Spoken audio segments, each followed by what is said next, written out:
Watch this, Lise. You can actually pinpoint the second when his heart rips in half. And now. Yeah, you broke your neck. So what?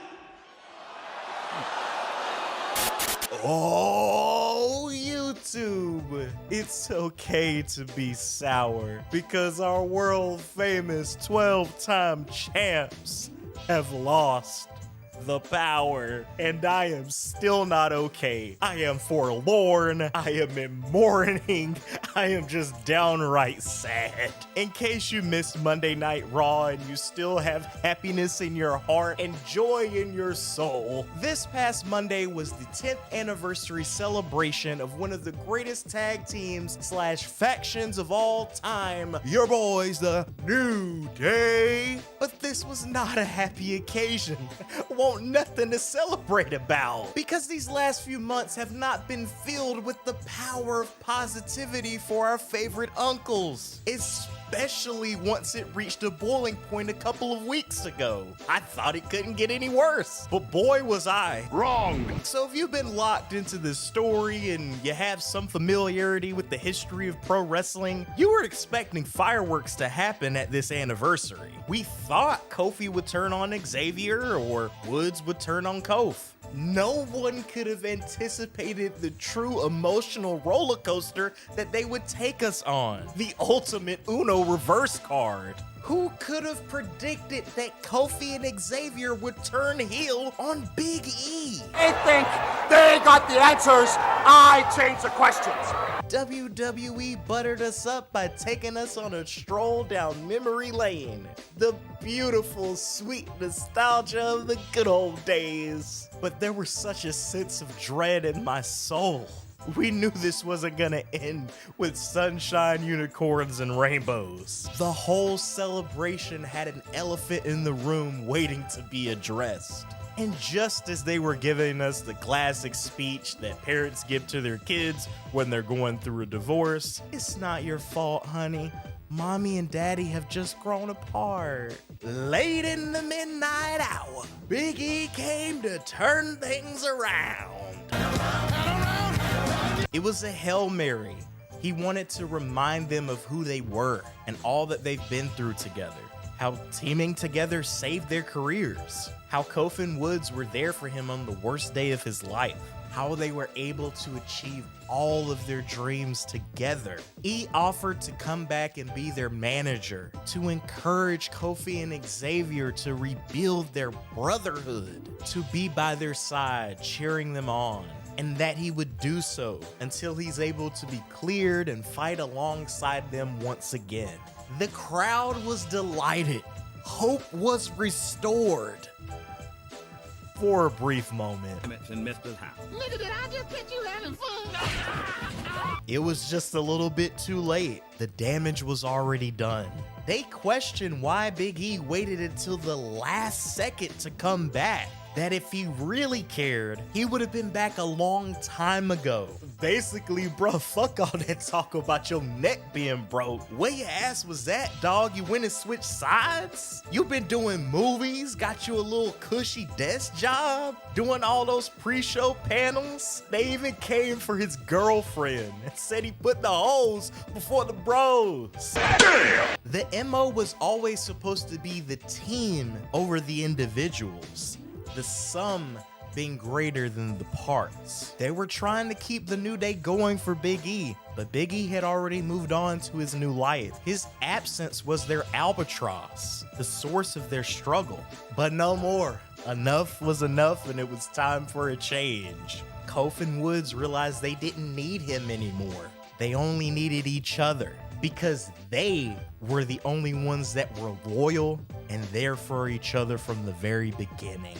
Goodness gracious. This was brutal, gut-wrenching, awful. It cut me deep. You cut me real deep just now. If you just recently started watching wrestling in the past couple of years, or maybe you're a lapsed fan that has missed much of this last decade, you may not grasp the true impact of the New Day or this breakup. I can't speak for every member of the WWE universe, but if you'll indulge me for a second, I would like to share with you my own personal experience as a day one fan of the New Day.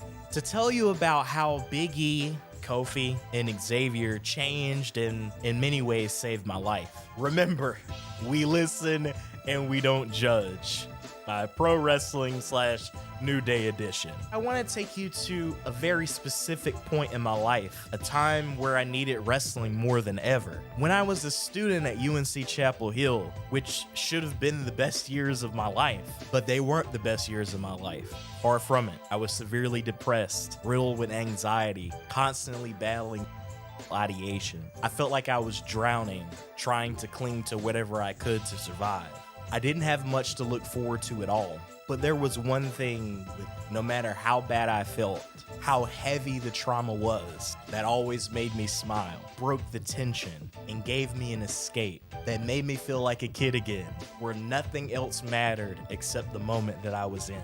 That thing was wrestling. And at the same time that I was going through the roughest pain in my entire life, there was a group of guys who were at the forefront of the thing that I loved the most. A group of guys that looked like me, that were goofy, nerdy, loved anime, hip-hop, video games, and were authentically themselves. A group of guys who were preaching the power of positivity when I needed to be reminded of that shit the most. The New Day was everything that I needed at the exact time in which I needed it. Man, they inspired me so much. They encouraged me so much. They motivated me so much. They spawned the early stages of me making content.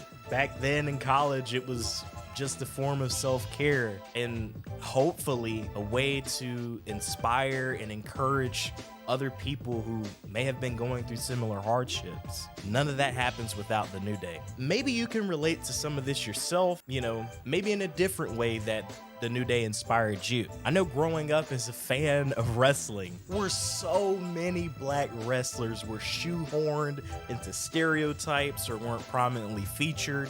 Imagine the little kid in me finally seeing the New Day come along. A group that broke every barrier by flipping those stereotypes and conventions on their heads and stayed true to themselves while doing it as a unit. The fact that New Day makes up half of the 4 black WWE champions in this company's near 70-year history should attest to the true impact that they have made on the industry. And the fact that I am still here today shows you how much of an effect that they have made on my life. So now it should be no wonder of why I love the New Day so much and why it hurt seeing the seemingly end of Big E's run with them. But even I can admit and appreciate just how freaking brilliant that this heel turn was. And I'm gonna go ahead and put it out there. The New Day's 10th anniversary celebration is gonna go down as one of the most memorable segments in Raw history. It was an instant classic, an all-timer, and easily one of the best things that we have seen in an already stacked 2024 from this company. I have been longing for these guys to get a story that is worthy of their legacy. And this was the perfect payoff to a story that's not just been brewing over the past few months, but the past couple of years. The real life void of Big E's injury really did stagnate the New Day. It just hasn't been the same without all the 3 of them together. But with this turn and blurring the lines of kayfabe and reality, this has rejuvenated Kofi and Wood's careers. You already know they're in their bag when we're getting deep dives of the lore on TikTok. I want to give a shout out to Ash the Prodigy Wayne because I didn't even peep the Maja necklace when I first watched Raw. I guess I was too emotional at the time to notice. I can't believe how seamlessly they're weaving in these Easter eggs to this story that they're telling. And Ash's theory checks out because we already know how much Xavier and Kofi love DBZ. I mean, just the other week, they were wearing the Goku and the Goku Black attires on Raw. So keep it coming. Anime and wrestling are the fusion that I've always wanted. But wherever they want to take this, the world is literally your oyster. But Papa H, you gotta capitalize on the heat that this has drawn. The people are invested. You want to give the New Day a long run with the tag titles again? Please. Xavier finally getting his singles championship? Sign me up. Hell, you could even give Kofi another run at the world title, I'm just saying. And even though Big E's involvement in this segment got a lot of people excited for an eventual return to the ring, unfortunately, I don't think that's gonna happen. At least not anytime soon. I think his days of competing in the ring may very well be over, especially after reading his amazing Players Tribune article. It made me love and relate to him even more than I already did. Of course, as a fan of Big E's for so many years, I would love to see him wrestle again, but ultimately, I just want him to be healthy and happy with whatever his next steps are gonna be. I think he absolutely deserves it. At least we got him to be a part of this anniversary and to help launch his boys' heel run into the stratosphere.